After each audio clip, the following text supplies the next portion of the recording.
We often focus on the physical side of Duchenne Muscular Dystrophy, or DMD, but it's important to understand the neurological side too. With regards to DMD, we know that it's caused by lack of dystrophin, a protein called dystrophin that causes muscles to waste.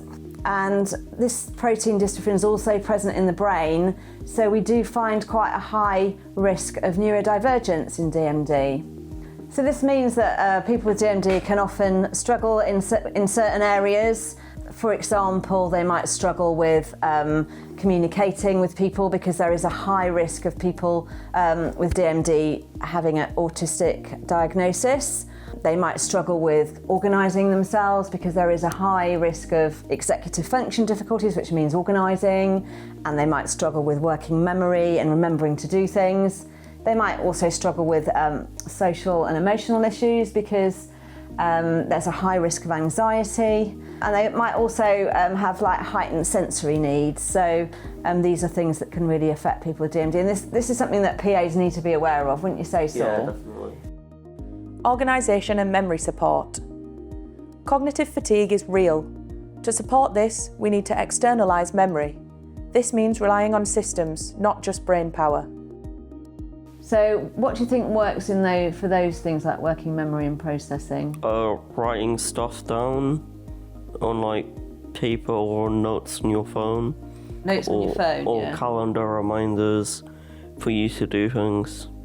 Yeah, so Google Calendar is so helpful if you use it properly, because it can give you reminders, can't it, 10 minutes before things are happening, or you can set it to like half an hour. So say you had a doctor's appointment, give you enough time to get there. Yeah. One thing that we found really useful is if the PA in the morning can say, okay, Saul, what are we up to today? And it kind of organises the day a bit, because sometimes he'll forget what he thought he was going to do today, or you might have several things that you need to do that you might forget about. But if somebody's there in the morning saying, what we're doing, at least you can kind of break your day up a bit with the different things that need doing, don't you think? That always seems to be when you have the best days, is when you've sort of achieved something and you've been a bit organised. Would you say that's true? Yeah. Yeah? Yeah. Digital reminders. Set up shared calendars and phone alerts for medication and appointments. Task lists. Create daily checklists. This reduces the panic of, what did I forget? Structure. Consistent routines help minimise the mental effort required to get through the day. Information management. When information is complex, it can be hard to process. PAs play a crucial role in managing this flow. Many people with DMD who don't have these difficulties, then they maybe don't need this, but for people who have these type of organisational and working memory problems, it can be really helpful for somebody just to say, okay, what are we doing today? What's the day going to look like? And divide the day up a bit. So it's a little bit like having a bit of a kind of, a diary in front of you of the things that you'll be doing, yeah? Yeah. And then it kind of makes you think about everything that needs doing as well. Yeah. Yeah? Take notes. Don't assume the employer will remember every detail of a meeting. Write it down for them. Summarise.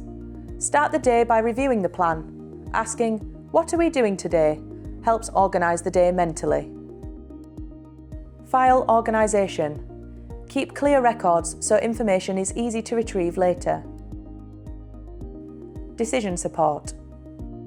Decision paralysis can happen when tasks feel too big. Your job is to support their agency, not take it away.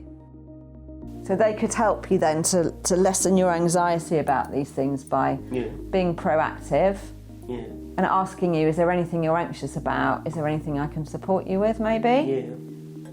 Helps for them to give you a little reminder to do it. Yeah, so if they're checking the medicines, for example, or checking that your respirator works, and if it doesn't, that they ask you, I think that's really, really important. Yes. Otherwise, I have no agency and no control, and it's, I think we all need agency and control to be happy and have good well-being. Break down tasks. Present options in small steps rather than one giant hurdle. Prompt gently. A gentle nudge is better than nagging. Clarification. Ensure you understand exactly what they want. They are the chef, you are the sous chef. They give the orders, you execute them. Cognitive load reduction. Sometimes the brain just needs a break. Reducing cognitive load helps prevent burnout and frustration. Okay, so working memory kind of means being able to hold more than one thing in your head at the same time. And processing is when it just takes you that bit longer to kind of process the information. So, you know, if you're in a school or college setting, it might be that it takes you that bit long to put your hand up or answer a question. Doesn't mean to say you don't know it. And with you and with a lot of the boys with DMD that I've met, there's loads of information in there, but it's just, the trick is to try and find it, and sometimes they don't offer it up, and so you don't know that they know so much. Environmental cues. Use visual aids or labels to make finding things easier without asking. Tech support. Use voice assistants or apps to automate boring tasks. Streamline. Make the routine predictable so they don't have to think about the basics every single time. Emotional and social support. Memory lapses and processing struggles can lead to high frustration. Yeah, so again, another really high risk is this emotional regulation. If you can't regulate your own emotions, and a lot of the boys are kind of, you know, have a bit of the ADHD issues, but not necessarily have a full diagnosis of it. But those sorts of issues where you're not very good at being kind of on a sort of steady trajectory, that actually, you know, you can be very up and down, and this can mean that you do get very anxious very quickly. Yeah. A lot of the time when we're across at them, it's not because they've done anything to us personally. It can be just a random other thing. I think it's really important, like Saul says, don't take things personally. If I don't seem particularly chatty or I'm not offering up conversation, I've still got things I'm thinking about, and it's not a personal attack against you. Quite often, young people with DMD might be diagnosed on the autistic spectrum or just have some kind of traits. So making friends and having sort of social conversations can be more challenging. Some people with DMD, and I think this might include you, quite often find it hard to speak to people you don't know very well, and you might come across as this very quiet and retiring person, whereas actually there's loads going on in there, isn't there? Yeah. So it's really important that they kind of give you a scaffold, but they don't actually do it for you, because you've got to make those, you've got to learn. Sometimes you've got to make those mistakes, haven't you? Because we all make mistakes in everything we do, and in fact, nothing's going to work perfectly the first time, and I think it's really important that you and the PAs know that. Yeah. Patience. If they are silent, they are likely processing. Wait. Don't rush in. Step back socially.